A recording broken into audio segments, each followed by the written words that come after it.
Welcome to Kavitha recipe Tamil. இன்னைக்கு பார்க்க போகிற ரெசிபி ஆனியன் பக்கோடா. கல்யாண வீட்டில் செய்கிற பக்கோடா தான். மாஸ்டர் சொன்ன ரகசியப்படி எப்படி செய்யலாங்கிறத பார்க்கலாம். நீங்கள் வீடியோவை முழுசாக பாருங்கள், ஸ்கிப் பண்ணாமல் முழுசாக பாருங்கள். ரொம்பவே நல்லாயிருக்கும், எளிமையாகவும் இருக்கும். ஃபஸ்ட்டு இந்த ரெசிபிக்கு 3 பெரிய வெங்காயம் நல்லா இந்த மாதிரி கட் பண்ணி எடுத்துக்கோங்க பொடியாக. கடலை மாவு வந்து 1 கப்பு எடுத்து வச்சுருக்கேன். அரிசி மாவு வந்து பச்சரிசி மாவு வந்து ஒரு 4-5 ஸ்பூன் எடுத்திருக்கேன். இது கூட சேர்த்துக்கோங்க அந்த மாதிரி. இப்போ இதில் வந்து மிளகாத்தூள் 1 ஸ்பூன் மிளகாத்தூள் சேர்த்துட்டு எண்ணெய் நல்லா சூடான எண்ணெய் ஊற்றினாதான் கொஞ்சம் மொறுமொறுப்பாக இருக்கும் பக்கோடா. அதனால் இந்த பக்கம் ஒரு பக்கம் காஞ்சிக்கிட்டு இருக்கு. இந்த எண்ணெயை எடுத்து இது கூட சேர்த்துக்கலாம்.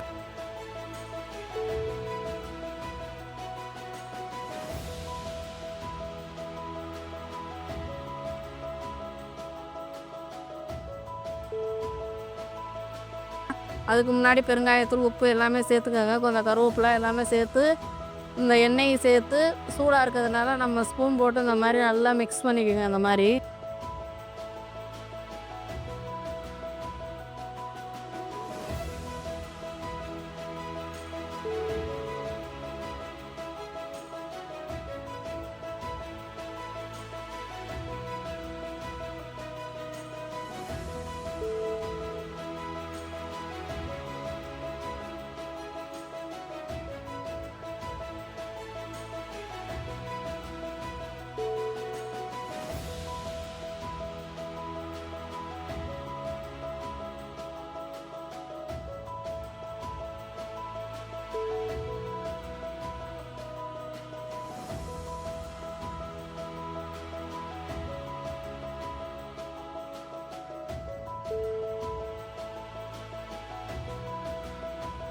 எண்ணெய் நல்லா சூடாகிருச்சு. இப்போ வந்து இந்த மாவு வந்து கொஞ்சம் கொஞ்சமாக எண்ணெயில் சேர்க்கலாம்.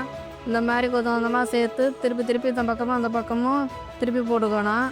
ஒரு பக்கம் வெந்து வேகாமல் இருக்காமல் எல்லா பக்கமும் எண்ணெய் போடுற மாதிரி இந்த மாதிரி திருப்பி போட்டுக்கோங்க. ஸ்டவ்வை வந்து கூட்டி குறைச்சி வச்சு இந்த மாதிரி பொரிச்சு எடுக்கணும்.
இப்போ ஒரு பக்கம் பொரிஞ்சிருச்சு. இதை திருப்பி போட்டுக்கலாம்.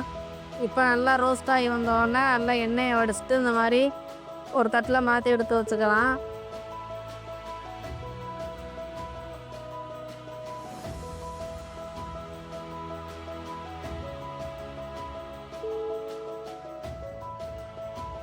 இப்போ எல்லா மாவையும் இந்த மாதிரி ஒரே மாதிரி பொரிச்சு எடுத்துக்கணும், கலர் மாறாத அளவுக்கு. இப்போ அதே மாதிரி கொஞ்சம் கொஞ்சமாக இந்த மாதிரி எண்ணெயில் சேர்த்துக்கோங்க. அந்த மாதிரி சேர்த்துட்டு 2 பக்கமும் திருப்பி போட்டு நல்லா பொரிஞ்ச உடனே ஒரு தட்டில் மாற்றி எடுத்து வச்சுக்கோங்க. இப்போ எல்லா மாவையும் நல்லா பொரிச்சு எடுத்தாச்சு. இப்போ ஒரு அருமையான ஈவினிங் ஸ்நாக்ஸு பக்கோடா ரெடி ஆகிடுச்சு.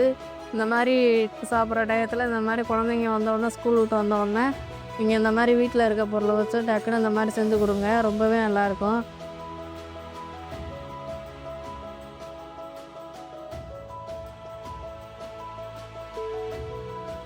பசங்கள்லாம் சாப்பிடவே மாட்டாங்க ஆயில் ஃபுட்டுன்ட்டு. இப்போ இந்த மாதிரி வீட்டில் செஞ்சு கொடுக்குறதுனால மாற்றி போட்டி போட்டுக்கிட்டு நல்லா சாப்பிட்றாங்க.